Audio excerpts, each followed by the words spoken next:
Welcome to our channel. 2027 Sankranti నాటికి senior హీరోల సినిమాలకి ఇప్పుడే రంగం సిద్ధం చేసినట్టుగా కూడా తెలుస్తుంది. రెండు తెలుగు రాష్ట్రాల్లో సంక్రాంతి అంటే పండగ ఒక్కటే కాదు, మూవీస్ అని కూడా ప్రతి సంక్రాంతికి నిరూపిస్తున్నారు. ఈసారి 2027కి ఎలా ఉండబోతుంది ఒకసారి డిస్కస్ చేద్దాం. ప్రస్తుత స్టూడియోలో జర్నలిస్ట్ శ్రవణ్ కుమార్ గారు ఉన్నారు, వెల్కమ్ చేద్దాం. Hello sir. నమస్తే అండి. సార్ 2027కి ఇప్పుడే రంగం సిద్ధం చేసినట్టు కూడా తెలుస్తుంది. ఏంటి సార్ మూవీ అప్డేట్స్? సంక్రాంతి అనగానే మన అందరికీ తెలిసిందే, తెలుగు వాళ్ళకు వైభవంగా జరుపుకునేటువంటి పండగ. ఈ సంక్రాంతి పండగ అన్ని ప్రాంతాల వాళ్ళు అంటే తెలంగాణ, ఆంధ్ర, రాయలసీమ, కోస్తాంధ్ర అన్ని ప్రాంతాలలో అందరూ కలిసి చేసుకునేటువంటి పండుగ సంక్రాంతి పండుగ. ముఖ్యంగా రైతు అనేవాడైతే ఇంకా ఆనందంగా ఇంకెక్కువ, అంటే రైతుకు ఇన్నాళ్ళు ఆరుగాలాలు పండించిన పంటకు సహకరించినటువంటి పశువులను కూడా ఆరాధ్య దైవంగా కొలుస్తూ, ప్రకృతిని కొలుస్తూ చేసుకునే పండగ కాబట్టి అందరూ చేసుకుంటారు, రైతు ఇంకెక్కువ చేసుకుంటాడు. సో ఈ సందర్భంలో అన్ని పండగకు లేనటువంటి స్పెషాలిటీ ఏంటంటే సంక్రాంతికి వైభవంగా చేసుకోవడంతో పాటు ఇక్కడ అంటే ప్రజలకు పంట ద్వారా డబ్బులు వచ్చి ఇల్లంతా కూడా పంట పండిన పంటలతోటో నగదుతోటో డబ్బుల రూపంలో ఆనందంగా ఉంటాడు, అంటే డబ్బులు సంపుష్టిగా ఉంటాయి. సో ఈ పరిస్థితుల్లో పండుగ వైభవంగా చేసుకుంటాడు. ఈ వైభవాన్ని ఇన్నాళ్ళు పట్టే కష్టాన్ని ఎంటర్టైన్మెంట్ ఆనందపడడానికి ఇష్టపడతారు. ఆనందం కొరకే సినిమాలను ఆశ్రయిస్తుంటాడు. అందుకనే సంక్రాంతికి చాలా వరకు సినిమాలు రిలీజ్ చేయాలని పెద్ద హీరోలు కూడా సంక్రాంతి కానుకగానే సినిమాలు రావడం గత 20-30 ఇంకా ఎక్కువ 1980 తర్వాత ఈ వరవడు ఎక్కువగా కనిపిస్తూ ఉంది. అంటే సుమారు 40 ఏళ్ళ నుంచి ఈ సంక్రాంతి సినిమా ఖచ్చితంగా రిలీజ్ చేస్తుంటారు పెద్ద హీరోలు, చిన్న హీరోలు.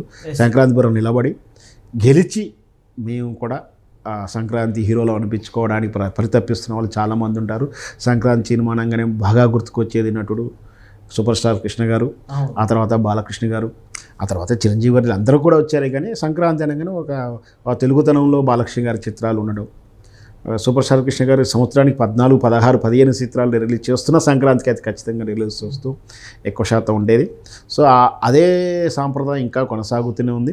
ఈ సంవత్సరం 2026లో చాలా అదృష్టంగా మనం సంతోషపడాల్సిన విషయం ఏంటంటే దాదాపు 5 చిత్రాలు ఇస్తే 4 చిత్రాలు విజయం సాధించిందనే చెప్పాలి. మనశంకర వరప్రసాద్ చిరంజీవి గారి చిత్రం, ఆ తర్వాత భర్త మహాశయులకు విజ్ఞప్తి రవితేజ గారి చిత్రం, ఆ తర్వాత అనగనగా ఒక రాజు నవీన్ పుల్శెట్టి గారి చిత్రం, ఆ తర్వాత నారీ నారీ మురారి చిత్రం, శర్వానంద్ చిత్రం 4 కూడా పాజిటివ్ టాకే తీసుకుంది. సరే ఒకటి ఎక్కువ ముందు తక్కువ ఏదన్నా కూడా సార్ ఈ సంక్రాంతి కంటే సెంటిమెంట్ బాగా వర్కౌట్ అవుతుందంటే ఏమంటారు? సంక్రాంతికి సెంటిమెంట్ వర్కౌట్ అయింది. 4 చిత్రాలు విజయవంతం అవడంతో ఇండస్ట్రీ కలకలలాడుతుందని చెప్పొచ్చు. ఎందుకంటే ఒక సినిమా హిట్ అవుతే కన్నా సినిమా ఫ్లాప్ అవుతే ఒక 100-200 కుటుంబాలు ఇబ్బంది పడతాయి, కొత్త నిర్మాత రావడానికి ఇబ్బంది పడతాడు. అదే ఒక చిత్రం విజయవంతం అయితే పనిచేసిన కార్మికులు అందబడతారు, ఇంకొక 2-3 కొత్త నిర్మాతలు వస్తారు ఈ సినీ పరిశ్రమకు అన్నట్టు ఒక ఆలోచన ఉంటుంది.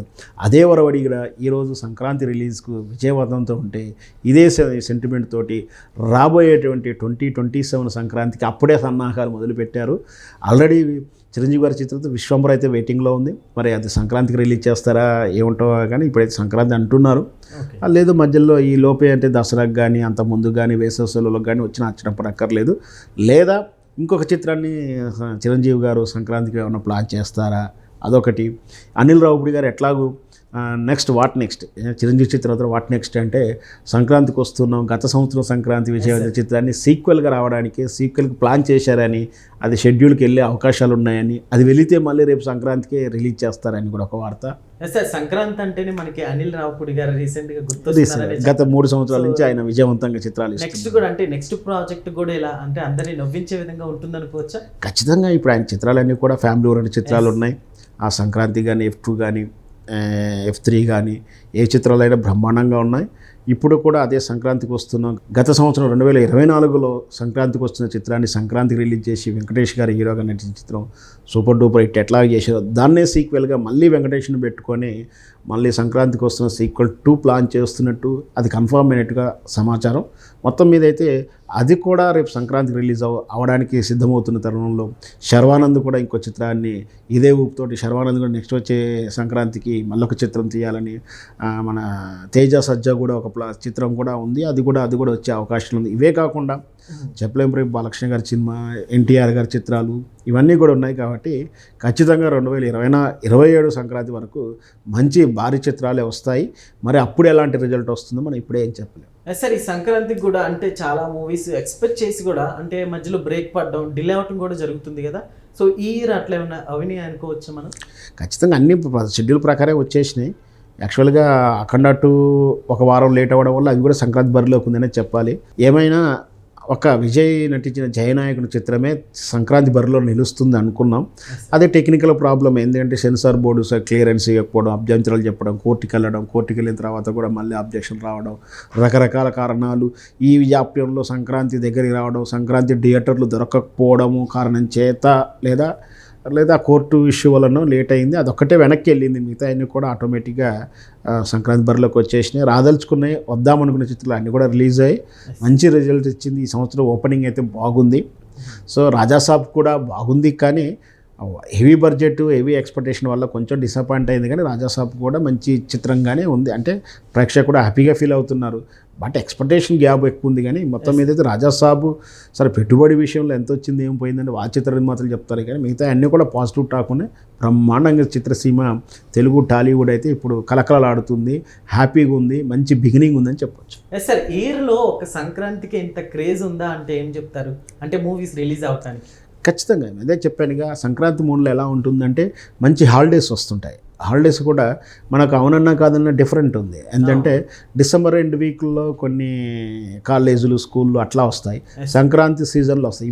మిక్స్డ్ అంటే అటు నుంచి వచ్చిన అన్ని రకాల తరగతుల వాళ్ళకు, అన్ని రకాల క్లాసిఫికేషన్ వాళ్ళకు హాలిడేస్ సీజన్ అంటే సుమారు ఒక 2 weeks పిల్లలు వాళ్ళ వెకేషన్ పీరియడ్గానే చెప్పాలి. ఎట్లాగో పండగ కూడా అంటే ఏదైనా డ్యూటీ చేస్తున్న వాళ్ళు, ఆఫీసులలో ఉన్న వాళ్ళకు కూడా ఈ 3-4 days హాలిడే ఉంటుంది. అటు కార్మికులు, ఏదైతే రైతులు, ఎవరైతే శ్రామికులు ఉన్నారో, ఎవరైతే ఉత్పత్తి కులాల వాళ్ళు ఉన్నారో వాళ్ళకు కూడా వెకేషన్ ప్లస్ పంట చేతికి వచ్చి డబ్బులు ఉంటాయి. కాబట్టి అందరూ కూడా పండగ మూడ్లో ఉంటారు.